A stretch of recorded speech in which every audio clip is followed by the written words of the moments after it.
Hello guys, welcome to the Dream Farms. A quick one. Senator Ale Ndume, Senator of Borno South, has just been sacked.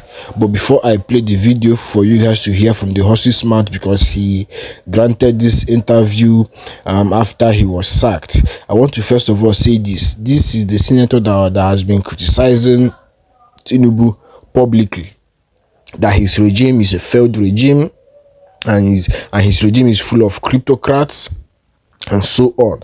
So this is what we get in a country called Nigeria, with the kind of people leading us. They don't want you to criticize them. They just want you to sit down, just sit down and take whatever rubbish they are dishing you out, or in the name of governing you. They want you to, swallow every hardship you are passing through. You do not have a right to come and challenge them or tell them what to do or tell them how to rule. This is the kind of leaders we see in Africa, in Nigeria, on daily basics, on yearly basics. They don't want you to say anything bad about them. If you say anything bad about them, they will come after you. And it simply means that we are not really in democracy, because democracy, like I know, is the government of the people, for the people, and by the people. But in Nigeria, it's obvious that we are still practicing military rule in disguise of democracy. Because how can we be in a democratic country and people do not have freedom of speech? Even if you have this freedom of speech, your freedom after the speech is not guaranteed. Do you understand? It's so annoying, simply because this senator is not in alliance with whatever Tinubu is doing now. They have kicked against him, they have sacked him, everybody is against him now simply because he's speaking the truth. It's so painful that in our country, Nigeria, we hate the truth. We hate the truth. Nigerians hate the truth. If you want to succeed in Nigeria, if you want people to love you in Nigeria, always speak lies to them and they will cherish you. This is what I have come to realize. It's so painful seeing that this senator that has been criticizing Tinubu publicly has just been sacked. So for how long will this continue? So meaning that when our leaders are not doing well, are not living up to expectations, we should all keep quiet and take whatever rubbish they dish to us. It's so annoying and so crazy. This is not how we are going to succeed in this country called Nigeria. This is why I will keep advocating for this country to be divided, for every region to go to their own region and control their own resources. It's so annoying. But before, let me not talk so much. I will play the video for you guys. Gentlemen of the press, good morning.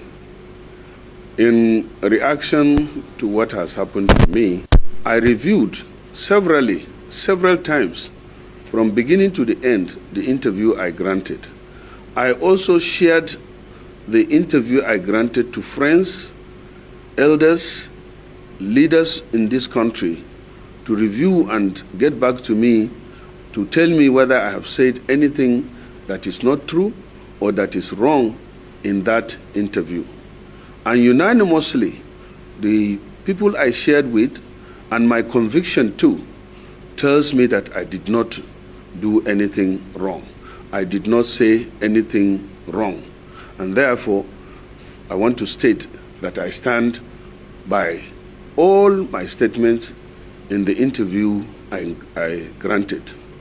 Secondly, the party that recommended to the Senate that I should be removed from being the chief whip of the Senate, I take that as an act of God, because if it is God that gave me that position, it is God that took it through APC, so I bear no grudges about that. After all, I did not contest to be the chief whip.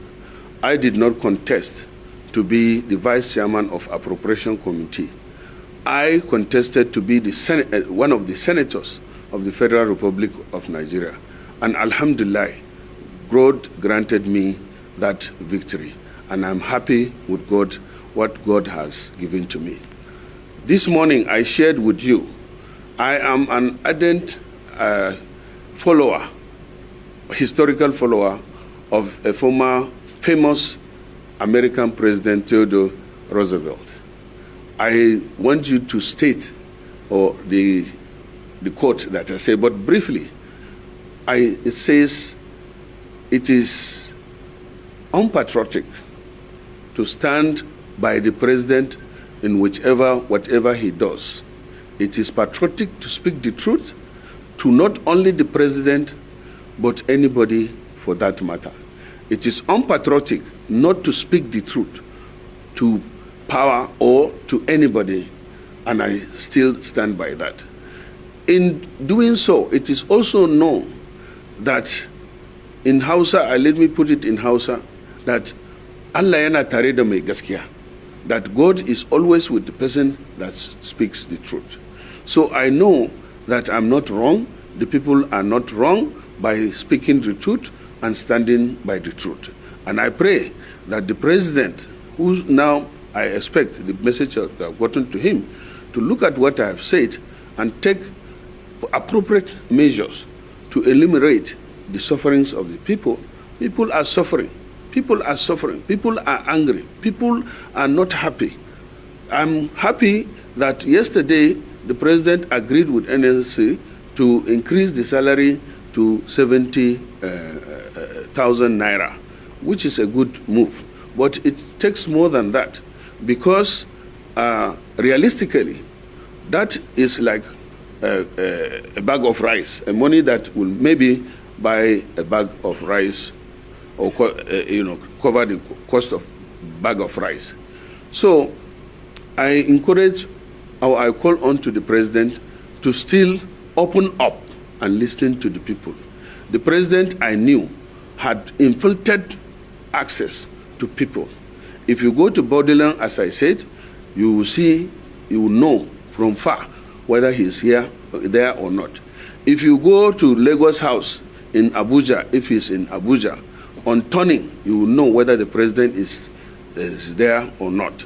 I think he should think about that and get back to it. Then, on me leaving the party, I'm a founding member of APC.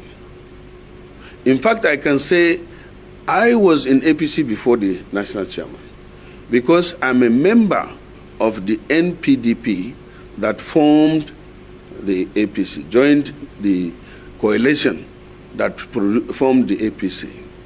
And I did not do that just like that. It is in consultation with my people that I joined APC. We were the 22 senators that joined to form APC. We were called NPDP then.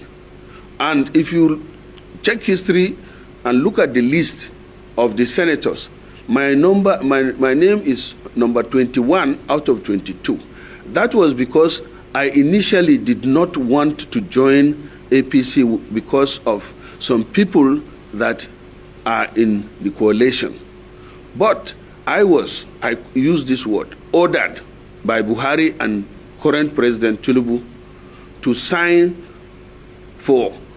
to join the APC in Imo Government Lodge. And it was Rochas Okorocha who was hosting us that was sent to summon me to Imo Government Lodge, where Buhari came with the list and asked me to sign. Tinubu was sitting there, I was sitting there, only the three of us were called aside to sign. So I'm not a new member. I didn't join APC just like that. It was in consultation with my people that I joined APC.